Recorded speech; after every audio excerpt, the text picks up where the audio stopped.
So, hi guys! Welcome back to my channel. So, kung nakikita nyo ngayon guys, meron po ako ditong mga manok, 90 grams.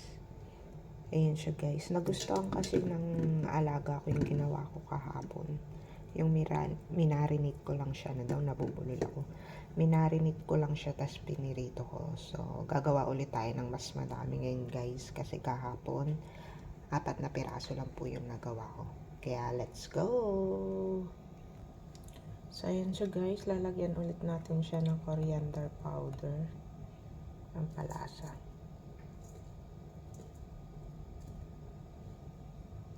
Ayan. Tapos paminta, tanihan natin ang paminta guys.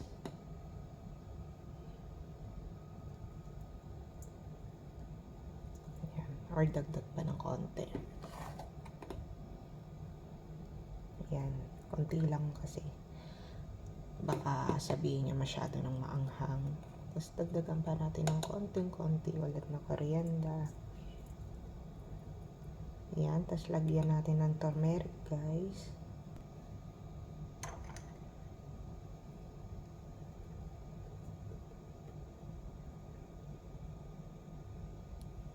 Isa pa, para mas malasa. Tansya-tansya na yan guys kung gaano karami ang gusto nyo. Uy, munti ko nang mabuhos ang asin. Pagkatapos nyan, ayan guys, himas-himasin lang natin. Paghihimas ng malala. Ayan.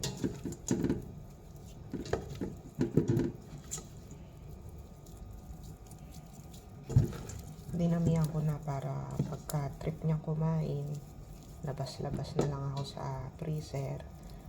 Tapos konting prito, okay na.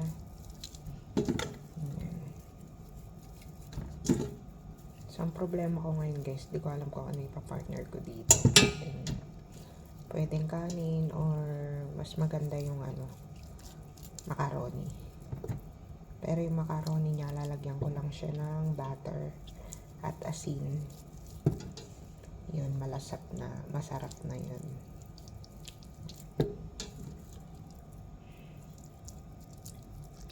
Yan guys, kailangan lahat malagyan natin.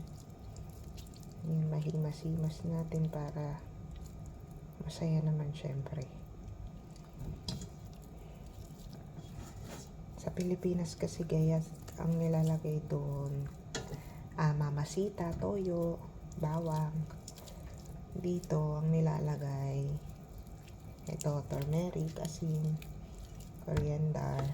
Ito yung mga pampalasa nila. So kailangan paliguan talaga ng mabuti itong mga to para kumapit yung lasa. Yan, pag natapos ko na to guys, ang gagawin ko na lang, ibabad ko muna siya kahit 1 oras. Saka ako magpiprito. Or dahil maaga-aga pa naman, pwede ko na siyang ibabad ng 2 oras. Guys. Diba? Malasa siya. Parang may naalala ako dito. Naalala nyo din ba yung guys? So, ayan. Himas-himas. Ayan, okay na siya. Mabilis lang siyang gawin guys. Medyo matapang nga lang yung amoy niya pag nagprito tayo ng manok kasi yung amoy nito guys, pumapalo. Ayan, kaya kailangan pag nagprito tayo nito, nakabukas yung mga pintuan, balcony, saka yung aircon. Pati syempre yung exhaust. Kailangan nakabukas kasi dumidikit siya sa damit yung amoy niya guys. So ayun lang, babad muna natin siya. At habang nakababad siya guys, ang gagawin natin, maglalagay tayo ng tubig dito para magpakulo ng pasta or ng macaroni. Basta kung ano yung available dun sa lagayan nyo na yung ilalaga ko. Hindi naman masyadong maarte yung aking nalagay. Basta masarap yung pagkain, kahit ano na lang kakainin nyo. Guys. At eto nga pala guys, na gamitin natin. Wala akong nakitang pasta. Kaya, pasta din naman to eh, kaso macaroni yung design niya yun. Yung pastang ibig ko sabihin guys, yung mahaba, yung parang pang spaghetti. So, ito na lang po muna yung papakulo natin at lalagyan natin ng pampalasa. Guys, kumukulo na po yung ating tubig para sa ating macaroni. Ayan.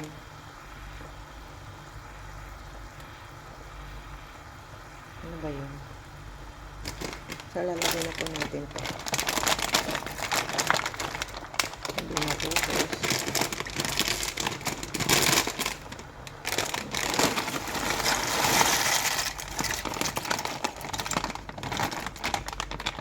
Bus na natin lahat para abot siya hanggang 2 days. Tapos haluin lang natin guys.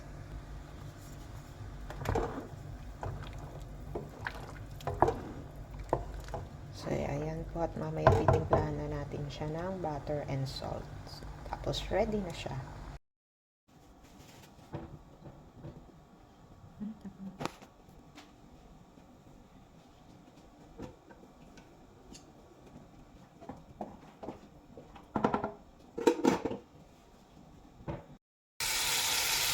So, eto guys, nagigisa na po tayo ng kamatis.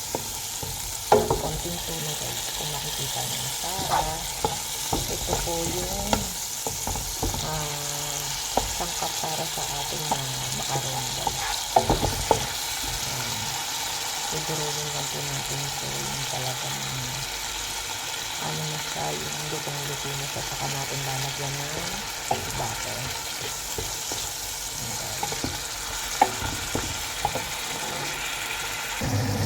At ito siya guys, nalagyan na po natin siya ng salted butter. At syempre paminta, asin, halo-halo ko na guys kasi alam niyo naman, alam susunod na. Mahirap po mag-video habang nagluluto.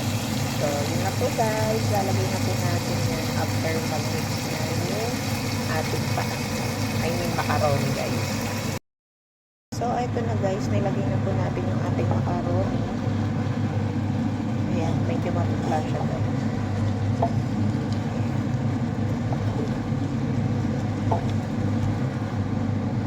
Ayan, so haluin lang natin guys para dumikit po yung butter. So, eto na guys, yung final ng ating macaroni with butter. Ayan guys, mukha lang siyang maputla. Pero, ang dami ko na pong nalagay dyan na butter. Yung butter kasi na ginamit ko guys is hindi siya makulay. Healthy kasi itong butter na ginamit ko. Charot. Ayan guys, so. Hindi siya masyadong makulay. At saka hindi siya katulad ng butter sa Pilipinas na kahit maliit na spoon lang yung ginamit mo, sobrang malasa. Dito kasi may iba't ibang klase ng butter. Merong salted butter, kemerot. Basta, saka ko lang nalaman na may iba't ibang klase pala ng butter guys. So, ayan, meron siyang tuna, kamatis, at nilagyan ko rin siya ng rosemary. Ano pa yan, nabubulol ako. Rosemary, saka dry oregano. Ayan guys, sa ibabaw. Pero pag tinanggal ko yung light niya guys, iba yung kulay niya. Ayan siya guys. So, medyo masarap siya pag madilim. Ewan ko pag merong ilaw. Nagmumukha siyang maputla. So, yun lang guys. Maraming salamat po sa pagsama. Bye-bye!